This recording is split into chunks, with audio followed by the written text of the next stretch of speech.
మన టౌన్ ప్రాంతంలో చూస్తే ముఖ్యంగా నిన్న రాత్రి ఒక 140 దాకా మనకి వర్షం రికార్డ్ అయింది, 140 mm. సో అట్లానే పాల్వంచ ప్రాంతంలో కూడా ఎనంబైలు వెదర్ స్టేషన్ ఏదైతే ఉందో అక్కడ కూడా 100 mm కంటే ఎక్కువ వర్షం పడింది. సో నిన్న సాయంత్రం నుంచి అందరికీ మేము రిక్వెస్ట్ చేస్తున్నాం దట్ దయచేసి అనవసరంగా ఎక్కడ బయట పోవద్దు. తర్వాత అధికారులు కూడా అప్రమత్తంగా ఉన్నారు.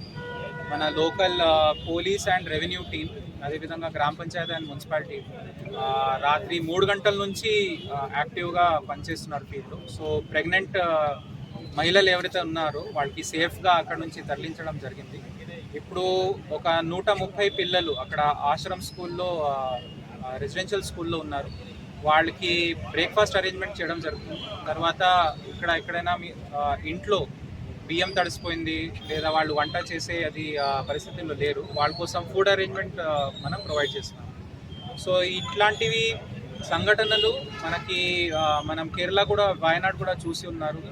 500 కంటే ఎక్కువ, 500 mm కంటే ఎక్కువ అయింది. సో దీనికి ఒక టాపోగ్రఫీ చూసుకొని ఎక్కడ నీళ్ళకి మనం చిన్న చిన్న వాగులకి అరికట్టి అక్కడనే నీళ్లు ఆపేయాలని ప్రయత్నాలు చేయాల్సి ఉన్నాయో అది తప్పకుండా ఈ సీజన్లో మేము చేస్తాము. ఈ శీతకాలం అంతా డిఆర్డిఏ డిపార్ట్మెంట్ స్టడీ చేసుకొని దీనికి ఎట్లా ఆపి పెట్టాలో అది చూస్తాము. తర్వాత డైవర్షన్స్ గురించి కూడా కొన్ని సలహా ఇచ్చారు, స్థానికులు సలహా ఇచ్చారు, అది కూడా మేము పరిశీలిస్తాము.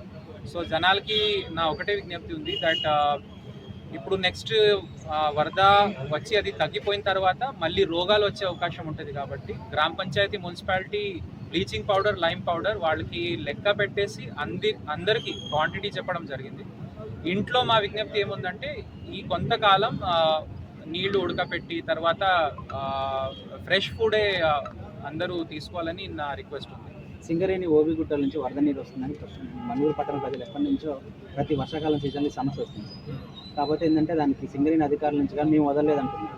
కొంచెం దానిపై దృష్టి రైట్. సో దీనికి అయితే ఎవరు ఏం మాట్లాడారో లేదా ఎవరు ఏమన్నారో అట్లా పోకుండా దానికోసం మనకి ఇరిగేషన్ డిపార్ట్మెంట్, తర్వాత survey department, geological survey department వీళ్ళందరికీ మేము అది ఒక టీంని ఏర్పాటు చేసుకొని బరాబర్గా ఫ్లో ఎక్కడి నుంచి వస్తుంది అది ఐడెంటిఫై చేస్తాం.